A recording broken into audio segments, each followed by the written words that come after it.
Hello, I'm Dr. Pierre Samaan, and it's wonderful being back with you as we talk about different things that can help you in your daily walk. We've been on the subject of suicide, and that is not a happy subject. It's sad. It's a sense of powerlessness, both to the victim, but also to those that love them, because, gosh, what else can you do? If only they'd have talked to us, if only they'd have done this, or if only we had done that. We think those things, and we are, I suppose, I don't want to use the word condemned, but I just did use the word condemned for the rest of our lives, thinking about that, upset over it, depressed about it, sad, and whatever other feelings come to mind. So many people know someone, either in a family or a friend or a peer that has completed a suicide. So we've been talking about a new look at suicide. Some new theories that have come out, one in particular. And today we're getting into that theory. We've been kind of setting the stage for it. But I do want to caution you as you listen to this program. There's the suicide is a graphic subject, and some people,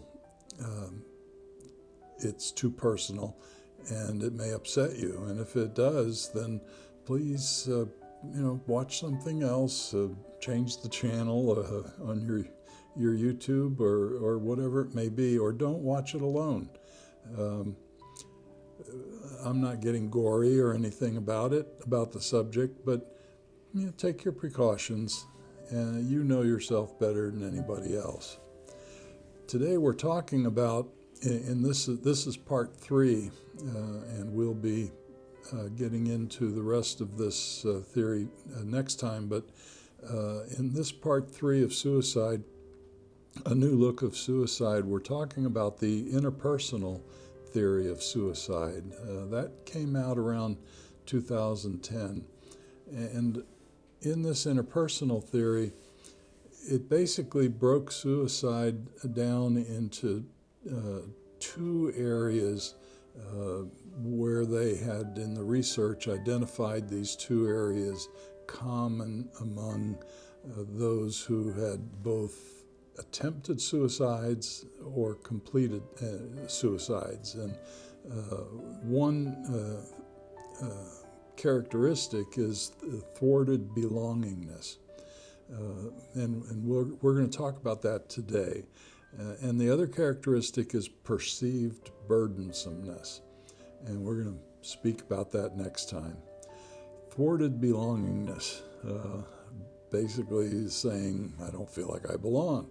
And when you don't feel like you belong, you feel like a third party.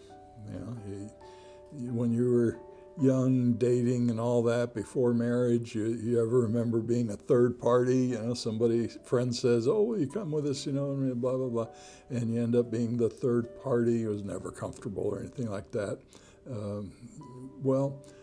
Belongingness is that sense of being that third party. You're just there. You don't feel like you have a purpose or a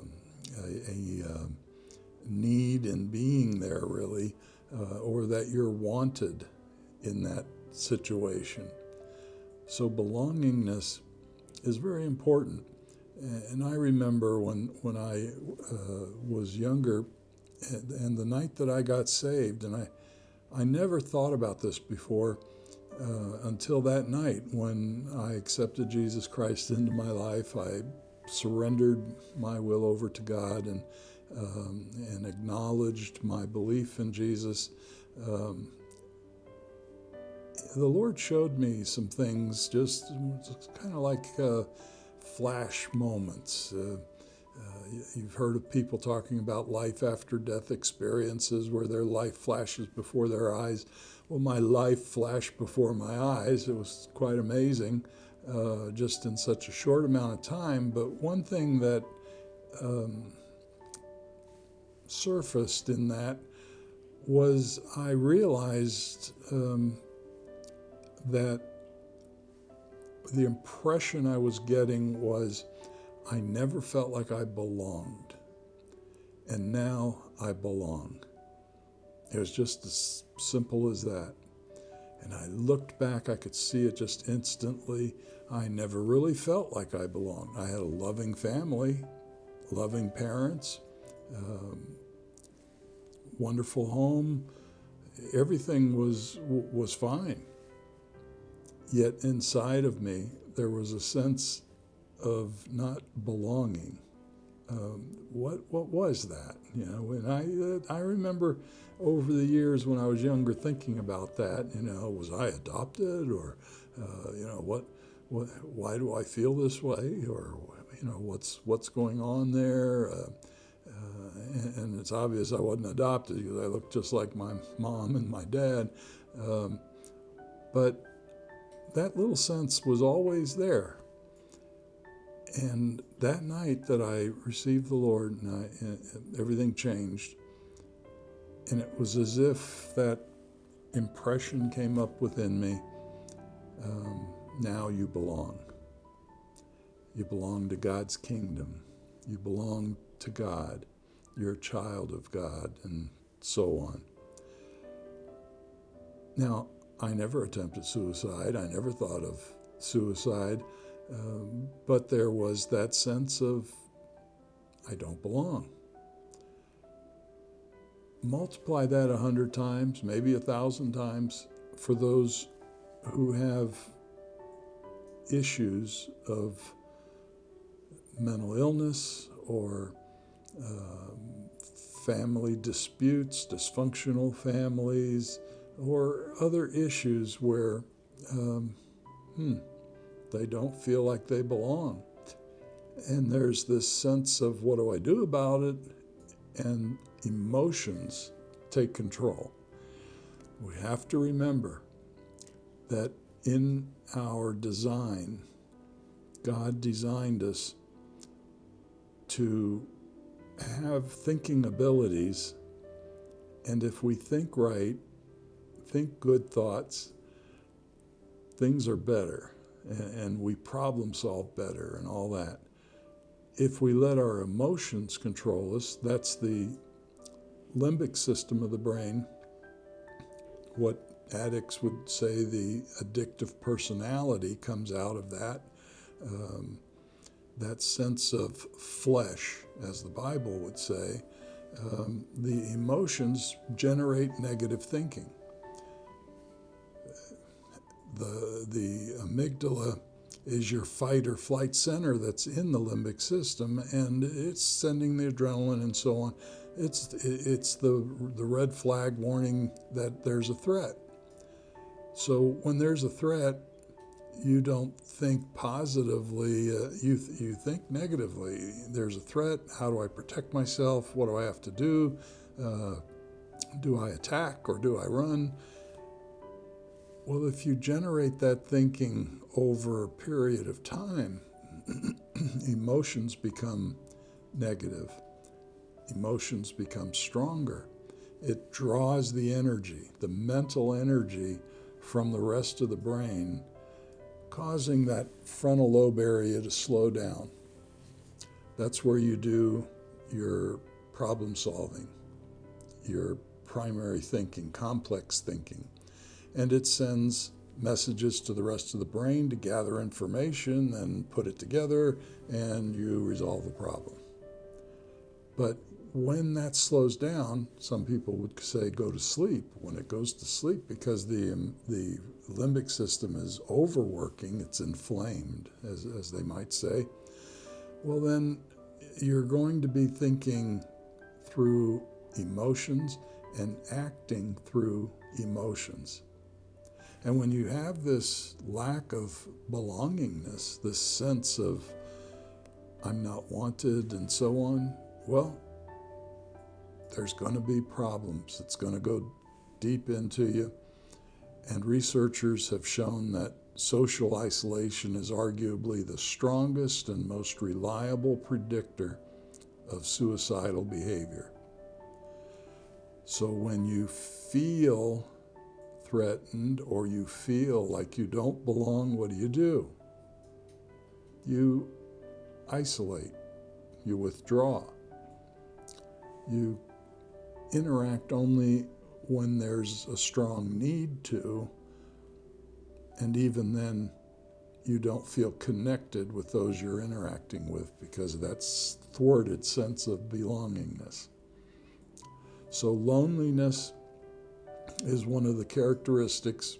We all get lonely at times, but these individuals, that loneliness is magnified. And you know, with loneliness or aloneness, there comes pain after a while. And people don't think about that. Let's say, for example, a melancholy temperament is a loner temperament, predominantly melancholy, let's say, and they don't mind being alone. They like it because they can think better, their thoughts are clearer, they can put the pieces of the day together, and all that's fine and wonderful. But when they're alone for too long and they don't have that interaction, that can become discomforting for them. And in the discomfort over time, painful. I've had them describe to me that they actually feel physical pains when they become so isolated. It doesn't have to be that way, but the emotion center of the brain is in control. The logic is not coming through. And so they act on their emotions, and their emotions are full of fear of whatever it might be. Everybody's a little different. If they're melancholy, it might be a fear of making a mistake in front of others, a fear of embarrassment, a fear of looking foolish, any number of little fears to most people. But when they've been that way for a while, those little fears become humongous fears. Social withdrawal comes next. They just, withdraw from others. Listen, the Bible tells us fellowship. Don't deny yourself or anyone else the right to come to gather together. But the Bible tells us. Why is that an emphasis there in the Bible? Why is it encouraging so much to fellowship, both Old and New Testament? Because God didn't design us to be alone. He designed us to be with one another. Some don't need it as much, so you have melancholy temperaments. Some need it a whole lot. You have sanguine temperaments, the extroverts of high intensity, and some are kind of in between. But withdrawing socially over a period of time because of aloneness creates that sense of being alone and living alone. And when you're living alone, you've got no one to connect to, no feedback coming back to you. You become more fearful of being with others. Some people, there are a lot of people that live alone and they do fine. And we're not talking about you. We're talking about those who have unresolved issues that have multiplied over time, and that aloneness becomes a trigger. Having few social supports. Now, I go to church. I'm older now. The music gets too loud. In our church, they supply the earplugs for you, but I don't like wearing earplugs. And so oftentimes I'm watching church on the internet, as it's streaming. But we go to home groups every week. And of course, I'm interacting every day with people in the counseling and through other activities. But church is a big thing for a lot of people, to give them a sense of social support. It may be going to school. It may be some other activity that gives you a sense of social support. I have clients that participate in gardening clubs, social clubs, and other activities to have that social support there. And when you feel that, you don't feel so alone. And there is a sense of belongingness when you are with a group and you've been with the group for a while, because that doesn't happen overnight. It takes a while. You've heard it said it takes 21 days to break an old habit, another 21 days to reinforce a new habit. You go to a new group activity, social activity, or at church, let's say, that first visit, the first few visits, it's kind of uncomfortable because you're breaking an old habit, and now it takes a little time to reinforce the new habit of being comfortable in that place. But once you do, then I feel like I belong here. I feel this is the right place for me. I'm learning, I'm growing, I'm hearing things that are teaching me, and whatever else, that I'm meeting new people, or I've made a new friend, or this or that. It's good. It gives you a sense of belonging, and it keeps that going for you when you maintain it. Living in a non-intact family, thwarted belongingness, broken family, divorced parents, siblings that aren't getting along. It hurts over time. That sense of belongingness is not there. The connectedness, the glue that held that together, that family, and the individuals in the family, suddenly erodes away. And now everybody just kind of feels loose. And now they're overreacting to try to reconnect, but there's difficulties sometimes in doing that. Losing a spouse through death or divorce can create a thwarted sense of belongingness. Medical research has proven now that you can die of a broken heart. And if your heart is so wounded by loss, the pain can be so great that some have taken that avenue of suicide, of harming themselves. Some say just to feel again.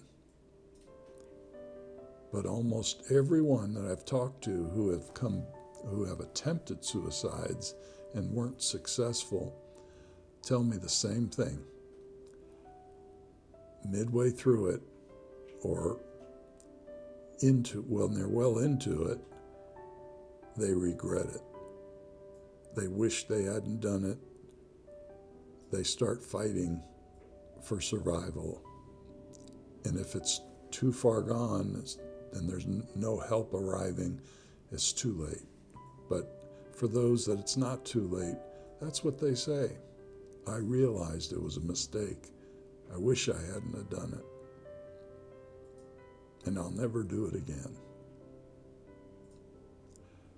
Residing in a single prison cell for those in prison, that can be very lonely, a sense of thwarted belongingness, even though they belong to the criminal system now. It's not a system they want to belong to. Well, in contrast to all that, marriage, children, greater number of friends, greater number of family members that you associate with decreases the risk of lethal suicide behavior. I have clients who were severely abused in their childhood, and yet there's still a sense of wanting to belong, wanting to attach again to the family or to the abusive parent or parents. They need that belongingness. But the emotions oftentimes are so strong, the logic isn't working, the problem solving isn't working, and they're having difficulty remembering the pain, the suffering that even last Thanksgiving, last Christmas, it just happened all over again when they went to visit, and they were unable to work out how to handle that in a better way. In some cases, just go on a cruise, or take a trip, or have Christmas or Thanksgiving with your best friend's family, or your spouse's family.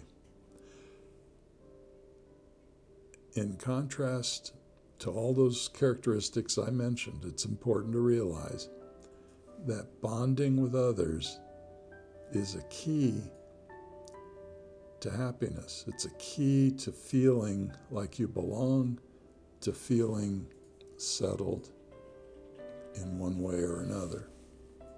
The Bible teaches us all that. Part of faith-based counseling is using those things we've learned and practicing them in real life. Good thinking versus bad thinking. Identifying the wrong thinking or bad thinking or the thinking that's gotten you into trouble or having problems, and placing it in a new way of thinking, a right way of thinking, a good way of thinking, a way of thinking that leads to better results and a better sense of belongingness. Another aspect of thwarted belongingness is of course, unemployment. A lot of suicides come out of that area in which somebody gets fired or someone hasn't been able to get a job for a year or longer. Unemployment is associated with the elevated risks of suicide among vulnerable individuals. A lot of people are unemployed, a lot of people lose their jobs, but they bounce back and off they go. But those vulnerable individuals, now when I say vulnerable, what does that mean? Well, basically, someone who perhaps has a mental illness or someone who has unresolved issues that they've been dealing with for their life, or chemical imbalances that are occurring because of that time period in their life, or in any number of things that makes them vulnerable to despair. And our previous series was on identifying the 4 Ds of depression, despair being one of them.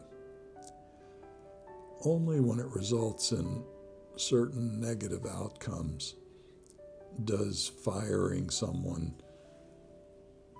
lift that threat or intensify that threat of suicide or even homicide, as we've seen in the news several times in the year. It doesn't have to be that way.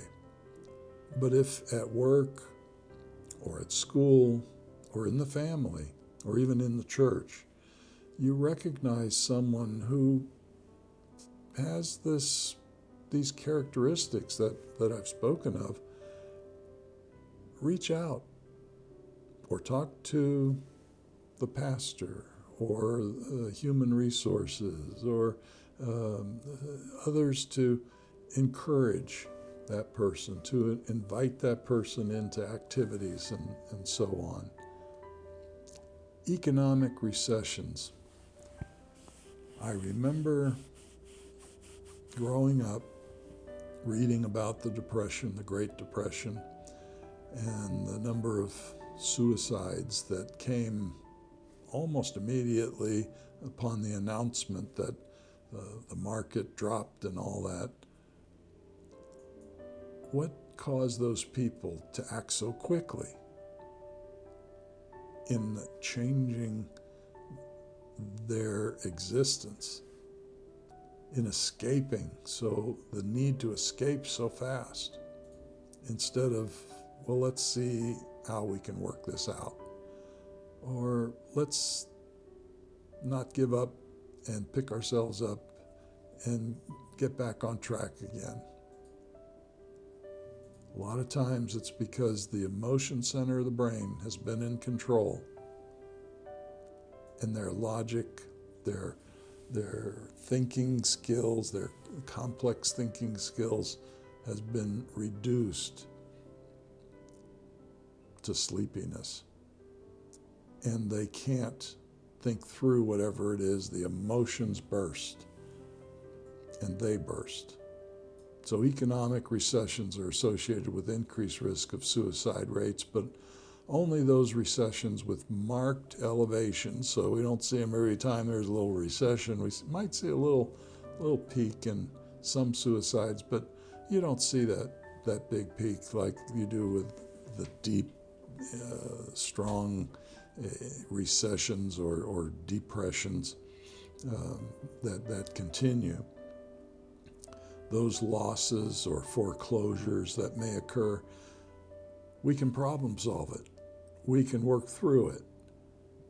But because they're not thinking through their logic, through their good thoughts, they're thinking through their emotions. And the emotions are negative, and the emotions cause you to panic. And in the panic, it's fight or run. And with suicide, they're running. And if they're angry and they feel powerless in doing anything about that anger, the anger turns inward. They hate themselves. They become murderous to themselves and harm themselves. It doesn't have to be that way. To keep the frontal lobe burning, to keep it optimal, we've got to keep a balance in our thinking. And we have to keep clear thinking, good thoughts, pure thoughts, thoughts that are of good report, just what the Bible tells us. We've talked about that in the past. Look up some previous YouTube programs, and you can listen to all that we've spoke of about that. Thwarted belongingness. Next time, we're going to talk about perceived burdensomeness. That is the next big category or trait that's often seen in suicide attempts and suicide completions. Perceived burdensomeness. If you have questions about this, or if you feel there's someone you have concern about, in the link that it's in the description below, I have different links for you to contact or a number you can call. Even if it's just asking questions, they'll be happy to answer those questions. And you can even pass those numbers along or those links along to whoever it is you have concern about. God bless. We'll talk to you next time.